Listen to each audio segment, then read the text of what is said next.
প্রিয় শিক্ষার্থীরা, এডুগ্লো একাডেমির পক্ষ থেকে তোমাদের সবাইকে স্বাগতম। আজকে আমরা হিসাব বিজ্ঞান দ্বিতীয় অধ্যায়ের সবচেয়ে গুরুত্বপূর্ণ এবং একটি বেসিক টপিক নিয়ে আলোচনা করব। লেনদেন।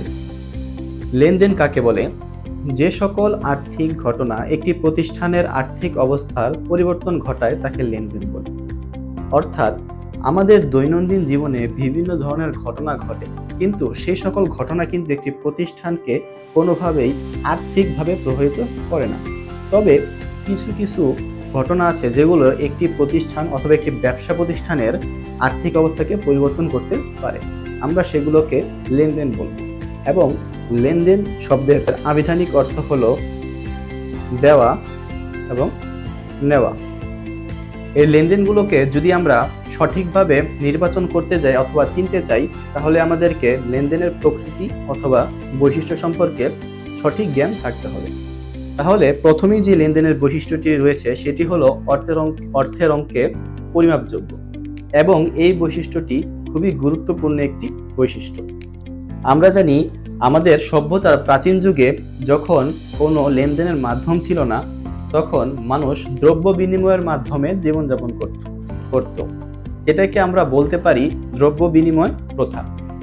তখন কোনো প্রকার টাকা অথবা মুদ্রা বিদ্যমান ছিল না। তাহলে এই ধরনের যে ঘটনা, এগুলোকে আমরা কখনোই অর্থ দিয়ে পরিমাপ করতে পারবো না অথবা অর্থের সাথে তুলনা করতে পারবো না। যদি আমরা একটি উদাহরণের স্বরূপ বুঝি, একটি ব্যবসায়ে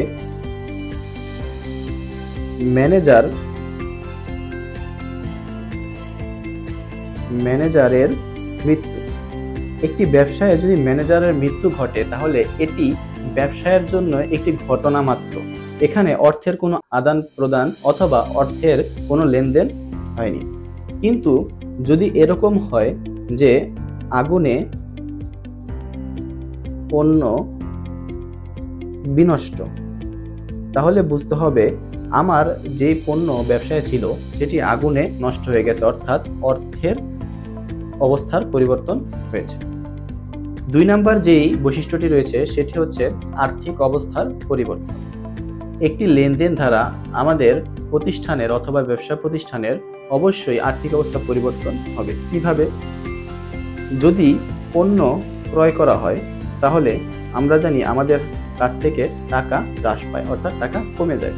এবং যখন আমরা কমিশন পাই, তখন আমরা জানি কমিশনের ফলে আমাদের কোম্পানির টাকা বৃদ্ধি পায়। অর্থাৎ একটি লেনদেন আমার কোম্পানির অবস্থাকে নিচের দিকে নিয়ে আসতে পারে, আবার উপরের দিকেও নিয়ে যেতে পারে। এটাকেই বোঝানো হয়েছে আর্থিক অবস্থার পরিবর্তন। 3 নাম্বার যে বৈশিষ্ট্য রয়েছে সেটি হলো দ্বৈত শব্দ। অর্থাৎ দ্বৈত শব্দের অর্থ হলো 2। আমরা জানি প্রতিটি লেনদেনকে কমপক্ষে 2টি ভাগে বিভক্ত করতে হবে। সেটি 2-এর অধিক হতে পারে, কিন্তু কমপক্ষে 2টি ভাগে বিভক্ত করতেই হবে। যেমন যদি কোম্পানিতে কর্মচারীদের বেতন প্রদান করা হয়, তাহলে এখানে 2টি পক্ষ কি হবে? একটি পক্ষ হবে বেতন। তোমরা যদি এই পক্ষগুলো না বুঝো, তাহলে তোমাদের হিসাব বিজ্ঞান বইয়ের 51 পেজ দেখতে পারো। এখানে পক্ষগুলো সুন্দর বিস্তারিত দেওয়া আছে, একটু পড়ে নেবে। তাহলে একটি পক্ষ হবে কি? বেতন। এবার দ্বিতীয় পক্ষটি কি? প্রতিটা লেনদেনে একটি পক্ষ আমরা সবসময় দেখতে পাবো সরাসরি, এবং দ্বিতীয় যে পক্ষটি সেটি লুকায়িত থাকে। এটা আমাদের বুঝে নিতে হবে। যেমন বেতনটা কিভাবে দেওয়া হয়েছে? নগদ টাকার মাধ্যমে। অবশ্যই নগদ টাকার মাধ্যমে দেওয়া হয়েছে, তাহলে একটা পক্ষ হবে নগদান। হিসাব বিজ্ঞানে নগদ টাকাকে নগদান বলা হয়। এরকম ভাবে প্রতিটি লেনদেনকেই আমরা কমপক্ষে 2টি ভাগে বিভক্ত করতে পারব। 4 নাম্বার যে বৈশিষ্ট্য রয়েছে স্বয়ংসম্পূর্ণ ও স্বতন্ত্র। স্বয়ংসম্পূর্ণ শব্দের অর্থ হলো কখনো অন্যের উপর নির্ভরশীল না হওয়া, অর্থাৎ নিজেই পরিপূর্ণ হওয়া। এবং স্বতন্ত্র, এটার দ্বারা বোঝানো হয়েছে যে প্রতিটি লেনদেনই নিজের উপর নির্ভরশীল থাকবে, অন্য কারো উপরে সে নির্ভরশীল থাকবে না। যদি একটা উদাহরণ দিই তাহলে ভালো মতো বুঝতে পারবে। যেমন পণ্য ক্রয় 25,000 টাকা। তাহলে মনে করো এই পণ্যটা বাকিতে ক্রয় করা হয়েছিল। বাকিতে পণ্য ক্রয় 25,000 টাকা, এবং এই বাকিতে পণ্য ক্রয়ের টাকা পরবর্তীতে পরিশোধ করা হয়েছে 10 দিন অথবা 20 দিন বা 1 মাস পরে। তাহলে এখন আমরা বলতে পারি যে এই দুটি লেনদেন একে অপরের সাথে সম্পর্কিত, কিন্তু এই দুটি লেনদেন কখনোই একে অপরের উপর নির্ভরশীল নয়। এই লেনদেনকেও তুমি বিশ্লেষণ করতে পারবে, দুটি পক্ষ বের করতে পারবে, এবং এই লেনদেনকেও তুমি বিশ্লেষণ করতে পারবে, দুটি পক্ষ বের করতে পারবে। অর্থাৎ প্রতিটি লেনদেনই স্বয়ংসম্পূর্ণ ও স্বতন্ত্র।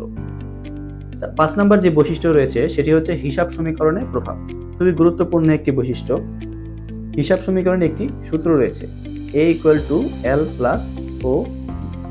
আমরা জানি A তে অ্যাসেটস, L তে লায়াবিলিটিস এবং ওই তে ওনার্স ইকুইটি, অর্থাৎ সম্পদ, দায় এবং মালিকানা সম্পদ।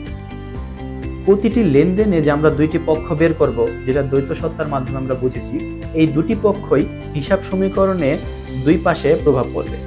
এমন হতে পারে দুইটি পক্ষ দুই পাশে প্রভাব ফেলছে অথবা যে কোনো এক পাশে প্রভাব ফেলতে পারে। তো কখনো যদি এরকম হয় কোনো ঘটনা যদি হিসাব সমীকরণে প্রভাব না ফেলে, তাহলে অবশ্যই সেটি লেনদেন হবে না, সেটি শুধুমাত্র একটি ঘটনাই হবে। 6 নম্বর যে বৈশিষ্ট্যটি আমাদের সামনে রয়েছে সেটি হচ্ছে ঐতিহাসিক ঘটনা। এখানে আমরা সাধারণত বুঝি ঐতিহাসিক বলতে পূর্বের ঘটনা বোঝানো হয়, কিন্তু এখানে পূর্বের ঘটনা এবং ভবিষ্যৎ সম্ভাব্য ঘটনা হতে পারে, ভবিষ্যতের সম্ভাব্য ঘটনাও হতে পারে। যেমন বাট্টা সঞ্চিতি, অথবা হতে পারে অনাদায়ী পাওনা সঞ্চিতি। আমরা জানি যে সকল ব্যক্তির কাছ থেকে অথবা দেনাদারের কাছ থেকে ভবিষ্যতে টাকা পাওয়া যায় না এরকম আশঙ্কা করা হয়, তাদেরকে তাদের বিপরীতে যেই সঞ্চিতিটা তৈরি করা হয় সেটাকে বলা হয় অনাদায়ী পাওনা সঞ্চিতি। এই সকল ঘটনাগুলো ঐতিহাসিক ঘটনা হিসেবে বিবেচিত, অর্থাৎ লেনদেন ঐতিহাসিক ঘটনা হতে পারে। দৃশ্যমানতা, এখানে দৃশ্যমানতা বলতে অদৃশ্য এবং দৃশ্য এই দুটিকেই বোঝানো হয়েছে। মানে লেনদেন দেখাও যেতে পারে আবার নাও দেখা যেতে পারে। যদি একটি উদাহরণ দিয়ে বোঝাই, তুমি তোমার প্রতিষ্ঠানে আসবাবপত্র ক্রয় করেছো, এখন এই আসবাবপত্র তুমি দেখতে পারো, ধরতে পারো এবং ছুঁতে পারো।